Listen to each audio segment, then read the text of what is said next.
You've seen the big plays. Jaron stepping to his right, looking, stopping, firing, end zone, touchdown! You've heard what the playmakers and coaches have had to say. Up press, Graves, got it! But now it's time to go behind the mic with BYU sports broadcasters to get their distinctive take on the games. Oh, what an aggressive play! This is Behind the Mic with host Cleon Wall. We're here to bring you unique insights and stories from the BYU sports broadcasters who cover the Cougars and from the Cougars themselves. In this episode, I advocate the host role again to Tyler Haws and his series, The Mental Game. His guest is former BYU and NFL football player Bronson Kaufusi. The two discuss overcoming challenges, learning resilience from teammates, and getting into the zone. But first, Tyler asks Bronson how mindset and mental health have played an important part in his life and sports career. It literally saved my career, focusing on mindset. And I say that, as in saved my career in two ways. It started it and it saved it. So I would say, I came to BYU, I played football and basketball. Yeah, I didn't even note that. We were teammates. Yeah, we were teammates. It was so fun.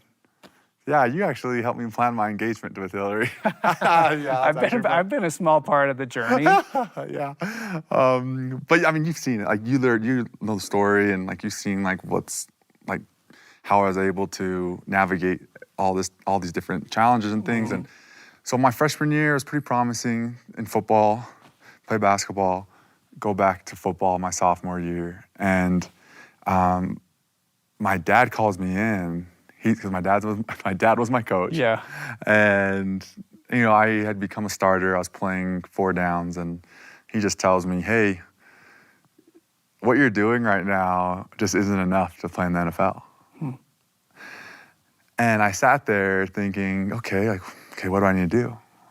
I'll do whatever it takes. So he then says to me, you do everything right. You lift, your sleep, your nutrition, your schoolwork, you're taking care of everything. But he said on game day, you're not performing the way that you need to play at the next level. And so I said, okay. And he said, I want you to get into some mindset training. And I said, all right, I'm in. So he connected me with Craig Manning, and I started meeting with Craig.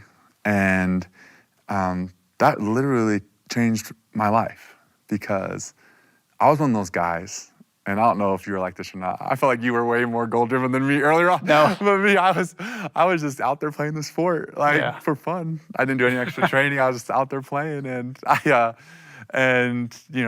being able to focus on my mindset, it changed everything for me.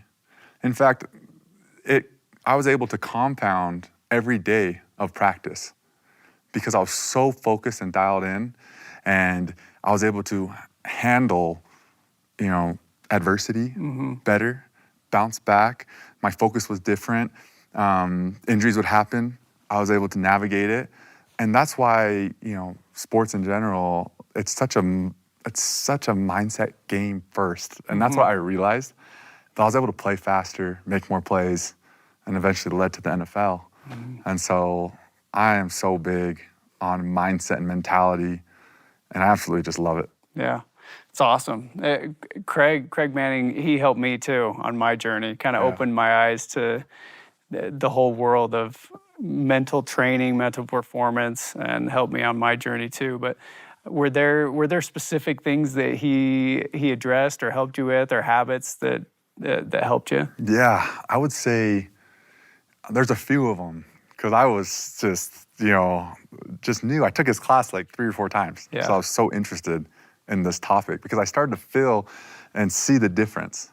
And even from a numbers perspective, each year, my numbers would go up in football, and where it was just incredible. And I attribute a lot of it to the mindset training and focusing on mentality. Because every sport, a lot of people focus on skills. But if you focus on your mentality, it changes everything. And so a few skills I can think of right off the bat that I think are valuable for anyone is, task versus outcome. A lot of athletes focus on the outcome. So I hope we win this game. Yeah, the results, right? The results. Yeah. So many athletes do that. And, it's kind of a distraction because the outcome's in the future. And that's where fear is. And so if you focus on the task, it keeps you in the present, keeps you locked in on what actually matters. And if you can do that, just that alone allows you to bring all the preparation that you do throughout the week, throughout the years, and bring it to the table and perform at a high level. And I feel like that's in anything. And so that's why, I learned that, and it really helped me because I was able to apply that in practice and, games and film study and, really just being where your feet are. It's just like, it sounds simple. It's hard to do. It's hard. It's hard. Yeah, it's really hard. It's easy to let your mind kind of drift towards the future and the outcome. But I love what you said, task versus outcome. Like stay in the present, focus on the process of what you're doing and little tweaks that you can do to your process to get to the result, right? Yeah. But I feel like so many times we just jump to the end, and you said that's where fear is, right? Yeah. And have you felt that? I mean, many times throughout your career, that fear? Yeah, that fear is real, and everyone feels the fear of the future and then regret of the past. But you have to learn, like you said, it's always moving, like you said. I like how you said it's drifting. Like, it's always moving, and so you're trying to, manage it because even it's the same thing when, like, things are going really well. It's like you get, like, kind of prideful, or you kind of take your foot off the gas. Easy to get complacent. Easy to get complacent, and it's drifting, and it's this constant drift. And so I think it's, so important that you learn how to keep it in the present.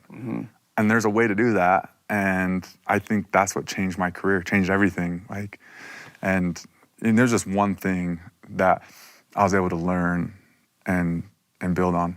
Yeah, that's awesome. Yeah. So I read an article, and Aaron Rodgers has been quoted as saying, "You were the happiest guy he's ever met." I mean, I've noticed that. I feel like when you came to play basketball on our team, you came like, I don't know, 10 games into the season, and there was a noticeable difference in the locker room, just the way you are. I feel like your whole family's like that a little bit.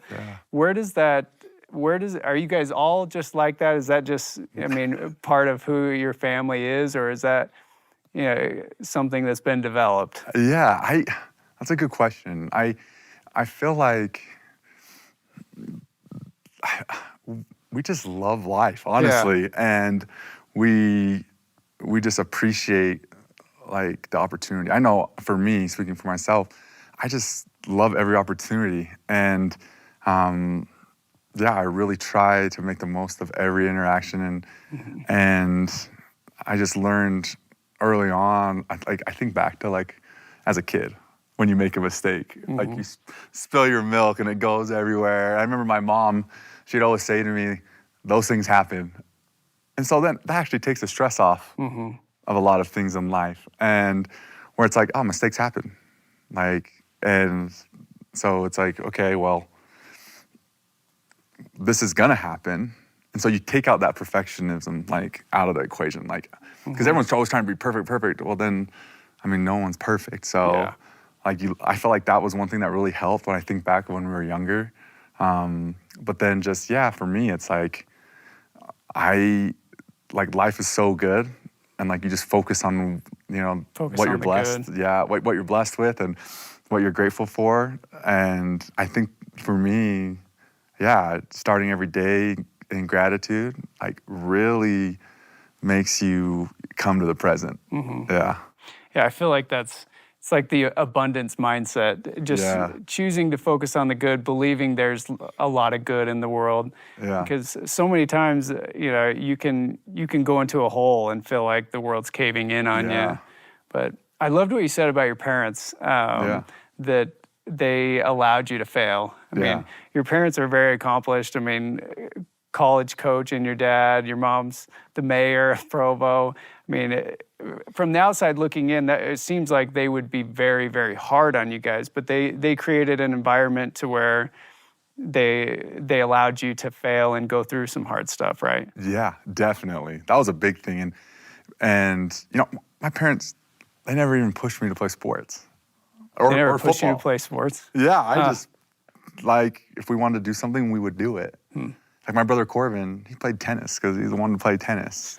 I did gymnastics growing up. Like, crazy. Just whatever we wanted to do. Yeah. And just, like, I didn't play tackle football until like 8th grade. And so they just let us, kind of make decisions but also, like, when we would fall or, something would happen or where it just didn't go our way, they definitely let us kind of pick ourselves up. And that was so huge. And I think about, one thing that I love about what they did is they let us compete against each other and they let us lose against each other.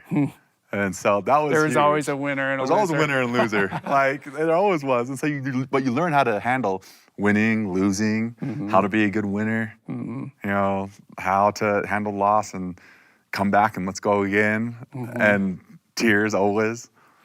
But they let it happen. It's okay. It's okay. Like, Yeah. because that's life. And that's what's so cool about sports is it's just a vehicle that a lot of people use to learn about all these, great things that help you in life. Yeah. Yeah, I feel like a lot of times nowadays we get away from that and everyone's a winner, and it's just not the case. In our house growing up, it was always super competitive. Someone was going to come out on Racing top. to the car for the front seat. Oh my gosh. Yeah, stuff like that. So I look back on my journey, and there were specific people, teammates, coaches along my way that like a Craig Manning. Craig Manning, mental performance coach, but coaches, teammates, like, maybe it's someone you played against in the league or like got to know a little bit. Was there someone on your journey, or are there names or people that come to mind where you're like, I learned something from that dude just by the way he lived life, the way he approached practice every day?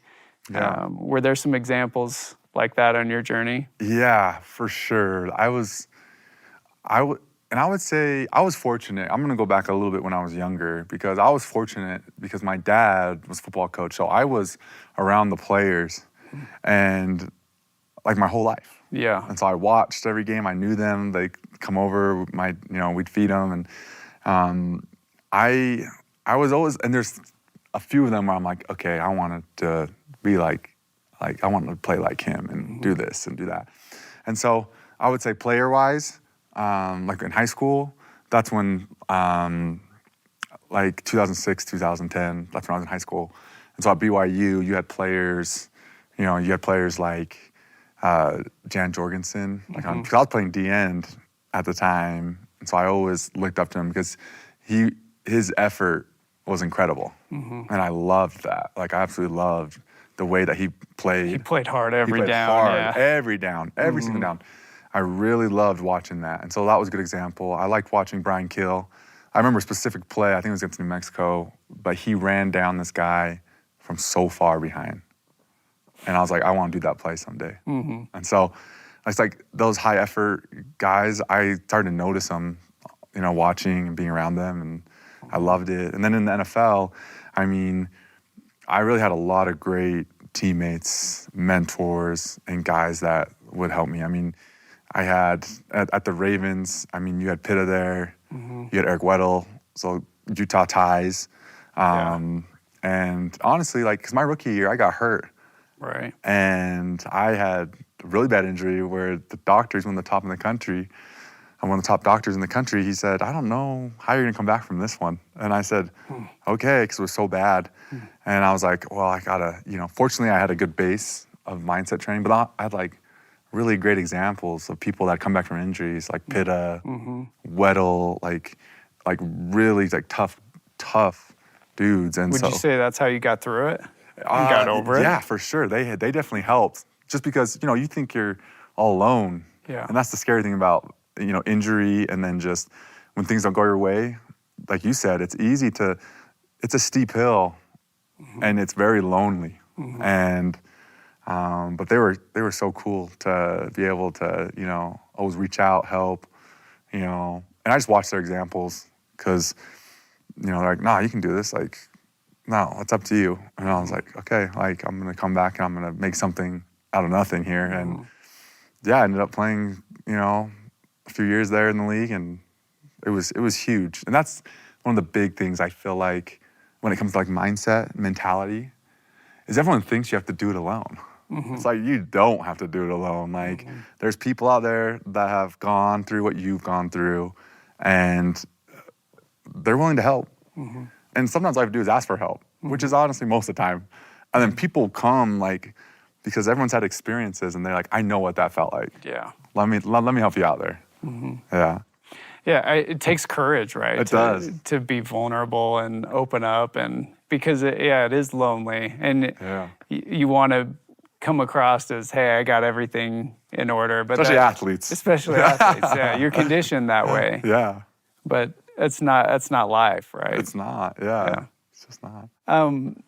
So let's fast forward now to what you're doing now. You've started a community of young athletes, athletes society, is what you call it. And I know mindset training is a part of what you do and something you talk about. What are some of the things that you're teaching and talking to your community about? Yeah. And tell us about Young Athlete Society. Yeah, so I created it because I wanted to help young athletes with their mindset, their leadership, their mentorship, but then, create a space where, we give this amazing platform to athletes, like you, like other athletes, to come in and share their experiences and just get them in the same room. Because that's why I noticed at the NFL, like if you're in the same room, it's huge. Like getting in the room. And so I was like, okay, we'll create that, but I'll do weekly calls and honestly, like for me, it's like it can't be your parents. It just can't. It's got to come from you. It's got to come from you, and you need accountability. It needs to come from someone else. And so I realized this growing up, and then going to the NFL, and I was like, I'm going to create that. I'm going to create a space where young athletes can, hop on a call. I'll share with them some, skills and mindset and mentorship. Bring in professional athletes, coaches to help. Maybe there's some young dads, that have, a coaching gig with their kids. That's like, let's get you some really, like, just listen to some of these guys talk about the drills. And, it's giving access where access before, it's hard to get that access. And so it's like, man, I have all these great relationships. Let's provide it to young athletes because it changed my whole career. It really did. And it allowed me to play faster. Like legit, I could, and when I say play faster, it's you're operating faster. And in sports psychology, they call it getting into flow. Athletes call it getting in the zone. It's like, let's teach you how to do that. I've experienced that, and I feel like I at every level, it's like, let me teach you how to do that, because that's the first piece of getting recruited, is you have to be playing and starting on varsity in high school, or just getting minutes. And so it's like, hey, let's focus on that. You have to perform. You have to. And so helping athletes do that is so key. But it just transitions into life, because we all have a clock that ends with our sports life. Like we are all going to be done playing sports.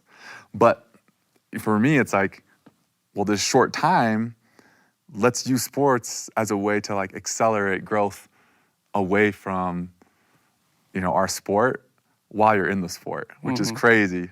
So it's like, and I've seen it happen for myself, and I see guys, that have done it, and it's like incredible. Like, okay, let's focus on that in Young Athlete Society. Let's teach you how to own your goals, create ownership, discipline, accountability, gratitude. Like, all these things are so important. And it's like, let's focus on it. Let's focus on it while you're playing sports, awesome. While you're younger, Yeah, learn these skills now while you're younger. Yeah. Right. Well, congrats. I think it's awesome what you're doing and giving to the community. If you're a young athlete watching this, like, how can they follow you or get involved with Young Athlete Society? Yeah, you can go to youngathletesociety.com, or you can follow us on Instagram, Young Athlete Society. So, or me, and you'll see it on my Instagram page. Yeah. When we come back, small wins leading to big victories and how faith in God fits into Bronson Kaufusi's mental mindset.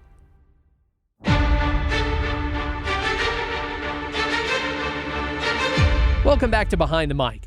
Let's get back to the mental game with Tyler Haws and guest Bronson Kaufusi. Okay, so Bronson, let's go back to your injury. Yeah. Tell us what happened and how you were able to overcome that, the people that were involved. Talk to us about some of the details of that. Okay, so my injury was my rookie year. Now, my injury, this was not the first time I had a season-ending injury, which made this experience Happened unique. in college too. In high school. High school, okay. My senior year, I tore my ACL my senior year in the second game of the football season. Oh, dang. Now, this was tough. It was different. So in high school, I remember sitting there in the car, they tell me, and literally it felt like my whole world was crashing. Because at this point in time, I had identified myself as a football athlete. You attached your identity to being a football literally player. had it attached. I know what that's like. And everyone does that. And it's like, it just literally crashing. And I remember, I had some neighbors. I came over and one of my neighbors told me, he's like, this is just a short time. Like, you'll be back at it. And my whole thought process was, this is not a short time. Like, this is it. But then he said, you know what? You have all this great energy and that you've been putting into sports. You need to channel this and put it somewhere else. And right when he said that, it clicked for me. Like, this isn't the end for me. And why did I attach my identity and self-worth to the sport? Like, okay, I'm gonna go and I'm gonna stick my energy into something else and something that matters a lot to me. So I got heavily involved, for me personally, like I was going on a mission after high school. So I got heavily involved in preparing for that, made some goals. I started serving my community more. I started going to more things that I couldn't go to, like with like my family, and I stayed busy. That's the scariest thing is like you're busy, everything gets swept from underneath you, identity crisis, you're not busy. Loneliness kicks in but as soon as he said that, I was like, I'm gonna get busy again. And that really helped me. Now fast forward to the NFL. So I had this experience in high school. And when in the NFL, when this happened, it was during training camp. We were like, I think like a week or two in, and I had a player fall on me from behind while I was locked out with a guy. And I heard everything go. And I was like, oh no. And I remember I couldn't move my foot, and I was looking at it, and I was like, okay, I'm done. I didn't think it was gonna be that serious. But then when the doctor told me how serious it was, that it was gonna be like so hard to come back from. And even now, like I still don't have full range of motion. And when you dive into your skill set, it's like I have to play differently now. But you just adapt because that's what you can control. And so, like for me, though, it was like injuries, I mean, especially in the NFL, because now I attach my family and money to it. And it's like this opportunity literally was going really great and then just gone. But I had remembered, what my experience was in high school where, okay, you're still in control. Even though physically and your job and everything, it feels like you're not in control. No, you are in control. There's a lot you still control. Let's focus on that. And that's what I did. And I was able to be back. I did spring OTAs, so that's like spring ball. I just bounced back, and it was huge because, like for me, I remember like my wife Hillary. She was so like positive and like so like encouraging, helpful. Because it was just her and I out there when this happened, and like she flew me. Like when they flew me down, she came with me. I got surgery. I had my leg up like on the flight home, like, and I was just like on days where I was like, because rehab as an athlete, it is every day, constant drip, and like some days you're just like, I don't even want to do it, and that's normal, But she's like, no, keep going. You're gonna be back. You're gonna be back. And you just focus on the little pieces of light that, in a really dark room, they really stand out. And so, that light though, it gets brighter and brighter as you do that, and that's something that, helped me when everything felt super dark. It's powerful. It's awesome. Yeah. So you talked about getting in the zone, getting in the flow. What does that look like for you? What does that mean to you? Yeah. This is a great question, just because as I was going and experiencing this, I started to recognize it and what it feels like. And, I'll share what it feels like. And I feel like a lot of people can, I think a lot of people will be able to relate. But for me, during a football game, literally time slows down. I do not want to leave that field. It's third down and we stop them. I don't want to leave. I'm like, why do we have to leave? Like, I want to stay out here and I want to keep going. And when people say, oh yeah, that experienced player, that veteran player, the game slows down, that's what they're talking about, is getting into flow or getting in the zone where, you see things before they happen almost. Like, you're a couple steps ahead of everything. Yeah, you're literally a couple steps ahead. Yeah. And you see, like, I know in basketball, like, when you're coming off a screen, like, what's coming before it even happens. Like, you already know. And I love that feeling. And it's a feeling I hope, everyone gets to experience, and how to get there. Like, for me, so first of all, you go into every game with a game plan. And you know your opponent, you put in the preparation, that's key. Without the preparation, you will never get there. But if you've done that, now, during the game, you start getting wins. And these wins, they start to stack. And then all of a sudden... You're talking about wins in the game. Wins in the game. Yeah. It's like, as a football player, it's like, but this is where the wins are different. It's not the outcome as the win. The outcome of a sack or a tackle is a byproduct of the win, which is you executing on your task. And so, or your cue. And so, you start, it's like, wow, my footwork, like, was perfect. My hand placement was perfect. Like, the way I came off that block, like, was right on. The way I finished around the corner, I dipped my shoulder and got to the quarterback and got the ball out. Like, that led to those are the wins. Sack, yeah, those are the wins that are stacked, and it's momentum. Momentum is what takes you into flow. Momentum of the wins, and I think that's a lot of what people forget. Is they think, like, no, it's a tackle for me. I have to get a tackle. I have to make a shot. I have to make every shot, actually. What's the process to get there? Yeah, it's like, that's what you got to focus on and execute on, and that's how you get into flow. That's how you get in the zone, and it's just. I love, that's such a, and you know it, like, I know, like, if you play sports, you know what this feels like, and so I absolutely love helping young athletes do that, and just people experience that. It's awesome. It's so good. I think first, you have to be aware of what it feels like, what does right feel like, but I think one part in my journey where I would get discouraged is like, okay, I put a plan together, and I have my process and it doesn't work. Yeah. I think I fell myself. I missed the shot, or I ran into something. But what's your advice to young athletes who are experiencing some discouragement and some things like that to trying to get into flow state? Yeah, I would say, you have to recognize the wins, and sometimes it has to happen off the field.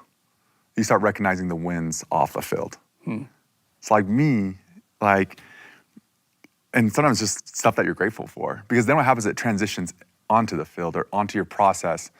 Because when you feel like you just fell on your face and like your process isn't working, and then it's like, oh no, what's going on? Like, oh man, what happens is your mind has shifted into fear and it's like, let's bring you back to the present. Man, I get to go work. I get to go to practice today. I get to go earn an opportunity to get more playing time. I get to do this instead of like, now I have to pull myself out of this hole. Yeah. It's like, no, I get to do this. It's that self-talk. Self-talk. Yeah, your words are so important. Literally, all these different things, but it all starts with one. And that's what I think is so important. Like when you ask that question, my immediate response in my mind was, it just takes one. Because if you have one win, just one, just like, I don't know, like you experience just, you see the ball go through the hoop one time. It's like, one all right, time. here we go. One good pass, Yeah. one good move, but you have to boil it down, boil it down until you feel like, okay, that's the win. Because sometimes you're so broad with it. Like, I need to get this one win, and it's like, it's a sack. It's like, you rush 20 to 30 times a game, and you might get one. It's like, why am I focusing on that? I'm gonna boil it down until I feel like this is a win for me, and you have control of that. So good. Yeah, I've got all sorts of thoughts going. I mean, for me, it was, I'm going to sprint from free throw line to free throw line. And if I do that for 40 minutes or however long I'm playing, like, I'm going to get a few layups. yeah, Every time Jimmer shoots the ball, I'm sprinting in there to try and get a rebound, because if I get 3 or 4 offensive rebounds, then I'm probably going to get, putbacks, a couple of putbacks. I'm going to get to the foul line, right? which is huge. It adds up. It does. It It really adds up. does add up. But that's the process, and those are the small wins that you're talking about, the cues, right? Yeah, the cues. Yeah. Good stuff, man. Yeah. Bronce, how important has faith been on your journey? Where does that fit into your story? Yeah. It's honestly been everything. It has been vital. And I think that's honestly, my faith is what kind of brings that joy and, vibrant life, like you were saying. That energy. The energy, because it's like, man, I have such strong faith, in God, in His Son, Jesus Christ, that really, man, we're here for a purpose. And, we're here to experience true joy. We're here to bounce back from adversity, to learn that. Like, we're here to experience all these things because Christ already did it for us. And so, for me, it's that faith is so strong, and in that, I missed a few buckets today, or I missed a sack today. Like, sports is such a small thing to the overall grand scheme of life, and knowing that, we're here just for a short time to eventually, we'll leave this place and return home, right, to, a Father in heaven, and experience that happiness. Like, it's perspective. It's perspective. Yeah, it changes everything if you have that, that faith. It's so huge. Without it, it makes this, earth experience so tough. Like, so tough. And so it's like, I think that faith that I have is like kind of spread out through my, my attitude and actions and things. Yeah, for sure. Yeah. It's very, very evident in the way you live life. Here's a question, and it's something that I've tried to figure out in my career, and in life in general. Like, I think keeping that perspective of like, yeah, we're all children of God, and we're all, everything's good. How do you combat that with like pushing the envelope and like making everyday matter too? Do you know what I mean? Like say that again. Yeah. Can you word it a little differently? Really? No. Like you're so. So you're keeping the perspective of like the broader vision of why you're here, where you're going, but also like fighting every day to accomplish something, push yourself, and and find that success, find those wins that I think everyone inside wants to do and accomplish, right? No, I totally see what you're saying now. So I would say that, because it's tough. I see what you're saying, because we know there's a purpose in life, but then there's a day-to-day grind that takes place, and you're constantly trying to reach something. And I think it's important to know that, okay, every day is a blessing, every day is an opportunity. If I'm going to do everything I can to reach this goal.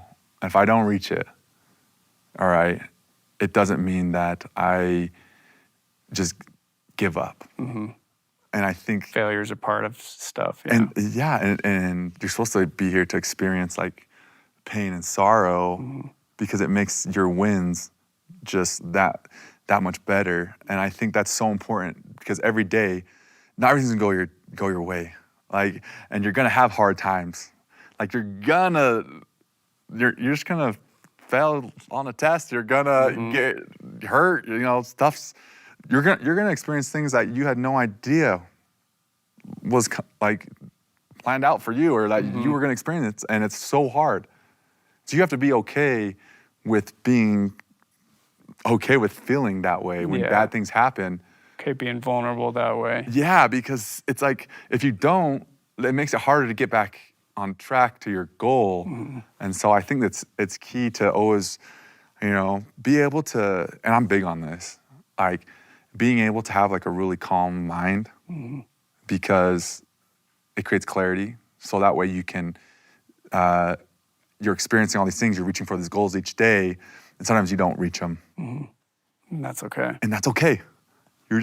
And I remember I realized that, like, I don't have to be perfect, like, but I am going to always try. Like, I'm always gonna try. And good things are gonna come. Like, I just know it. Yeah. I think that's the perspective God wants us. He just wants your best effort, right? And wants your full heart. And I think that brings that clarity of mind, right? Yeah. And just by trying. Yep. It's crazy. Give your best effort and let's see what happens. Yeah. Put your full heart into it and trust that down the road things are going to work out somehow. Yeah, because he's so involved and we don't even realize it. And so I like to think of it like in sports, like as teammates. Let's say, we're teammates, and if you're doing everything you can as a teammate, oh yeah, let's go, right? Like, that's awesome. It's harder for me to help you if you're not doing everything that you can. Yeah. It actually limits my ability to help you. And so it's like, that's the same thing with God. Like, just do everything you can. Like, you're here to experience happiness and really be great, as long as you're trying all the time, right? Bouncing back, that's still trying.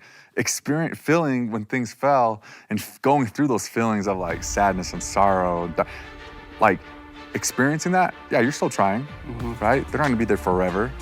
And like, you're just gonna keep pushing. Thanks to Tyler Haws and Bronson Kaufusi for this edition of The Mental Game. Download and subscribe to Behind the Mic wherever you find podcasts, or listen to all episodes on the BYU Radio app. Behind the Mic is a production of BYU Radio.